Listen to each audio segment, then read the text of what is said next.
Tonight, the woman accused of murdering the Sydney siege gunman's ex-wife has her bail revoked. We're live outside court. The Cairns House of Horrors to be torn down, making way for a permanent memorial to the 8 young victims. The Prime Minister calls the carbon tax his greatest achievement as Minister for Women and leaves it to Julie Bishop to smooth things out. And Santa saves the day, rescuing a man from a burning home.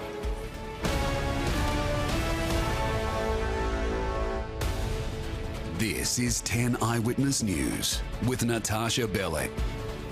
First tonight, a magistrate has just revoked the bail of the woman accused of murdering the ex-wife of Sydney siege gunman Man Morris. This is a developing story, so let's go straight to our reporter Dan Sutton, who's outside court. Dan, where is Amira Drudis now? Well, Tash, in just the past few minutes, she has had handcuffs slapped on her here in Court 5.2 at the Downing Centre, and she is currently downstairs. He saved the man's life by performing CPR in what must have been the best Christmas present he's ever received.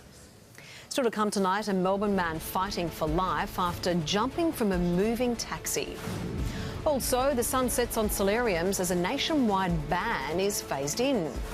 Another American police officer gunned down, this time in Florida. And backseat baby, an early Christmas delivery for a family in the US.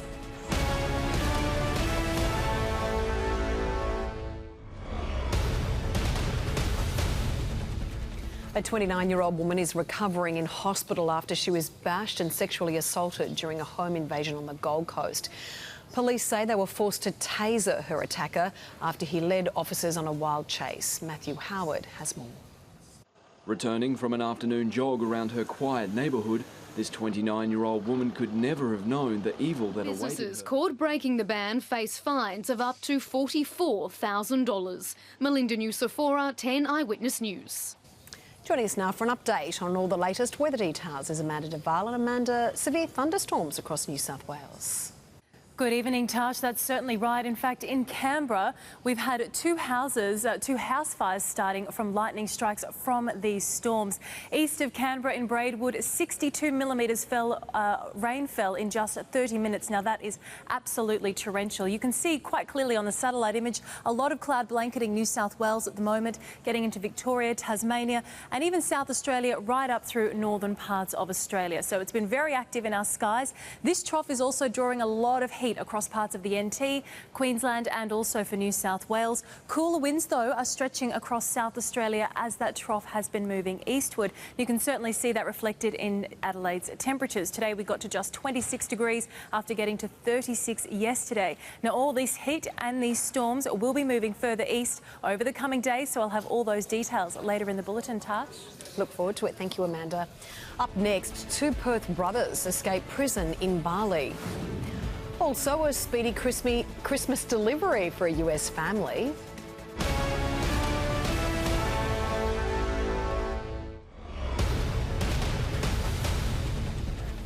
Two brothers arrested in Bali are expected back in Perth tonight after escaping jail time over the accused of bashing a local shopkeeper and urinating on a shrine. Tim and Scott O'Hare were facing up to 4 years in prison but have been released after reaching an agreement with the victim. Restaurant owner Wayan Mudipa says he was glassed in the face after confronting the brothers. He revoked his complaint after the pair apologised. The US government is considering putting North Korea back on its terror watch list after its cyber attack on Sony Pictures. Sony says the interview could now be released online. The studio cancelled the theatre release after hackers apparently working for North Korea threatened a September 11-style attack on cinemas. Do you think this was an act of war by North Korea? No, I don't think it was an act of war. I think it was an act of cyber vandalism that was very costly, very expensive. We take it very seriously. We will respond proportionally. North Korea has denied any involvement in the hack attack and has threatened to hit back if the country is slugged with further US sanctions. Another police officer has been shot and killed in America, this time in Florida. The shooting comes just a day after 2 New York City police officers were killed in an ambush-style shooting, apparently in retaliation for the police killings of unarmed black men Michael Brown and Eric Garner. Plea protest in non-violent way. My husband was not a violent man, so we don't want any violence connected to his name. Thank you. Police have charged a 24-year-old man with the first-degree murder of the Florida officer. The New York police officer killer took his own life shortly after the attack. An American family has had an early Christmas gift with a beautiful baby girl arriving just in time for Santa. But this was no ordinary birth, with Mum delivering the newborn in the back seat of the car as her terrified husband sped to hospital.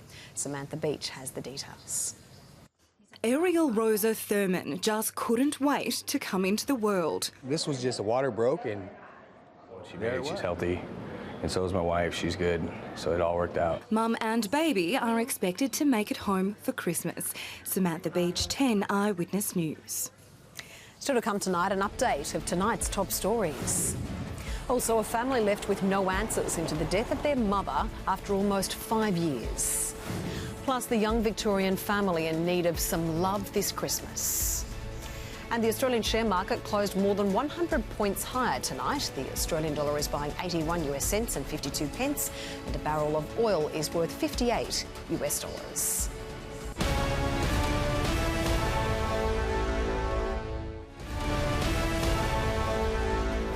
Checking tonight's top stories now, and the partner of Sydney Siege gunman Amira Drudis has had her bail revoked. She's charged with stabbing and burning to death the former wife of Man Monis. A permanent memorial will be installed in the place of the Cairns House of Horrors, which will be demolished. And Tony Abbott is under fire yet again after saying his axing of the carbon tax has been his biggest achievement for women. After almost 2 decades behind bars, Adelaide man Henry Keogh is tonight a free man. Caroline Morano was there for the bail decision. Caroline, how did Henry Keogh look as he finally walked free? Well, Henry Keogh looked pretty pleased to be leaving the Supreme Court here in Adelaide after being locked up for many, many years for a crime he maintains he didn't commit. He didn't make a statement to the media, but he did say that he was happy to be out. He quickly deserves to lose. To donate to Justin and Zoe, head to the website. Candice Wyatt, 10 Eyewitness News. We wish Justin and beautiful little Zoe all the very best. Time for sport now with Adam Hawse. And Hawse, the Aussie cricketers rally around a couple of struggling teammates. Yeah, 2 of our longest serving players, Shane Watson and Brad Haddon, have been given solid backing despite a lack of runs. Details are next. Plus, veterans Hawse and Callis turn back the clock with a partnership for the ages in the Big Bash.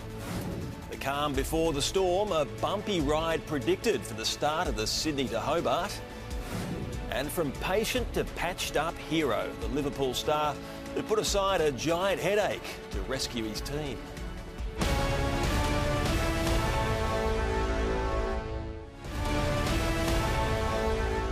Good evening. Australian spinner Nathan Lyon has gone into bat for struggling teammates Brad Haddon and Shane Watson ahead of the Boxing Day test. Their form is a growing concern as the Aussies look to wrap up the series against India.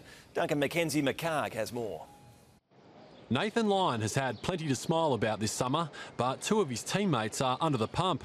Brad Haddon has averaged just 8 runs in his past 7 tests in years. So for taking the drop and the punishment, they can all have our player of the day. Tash, you surf a bit, don't you? Oh, it reminded me of myself, actually. Pretty off, gnarly, yeah. Thanks, Hawse. We'll see you soon. Coming up next, Amanda has all the latest weather details.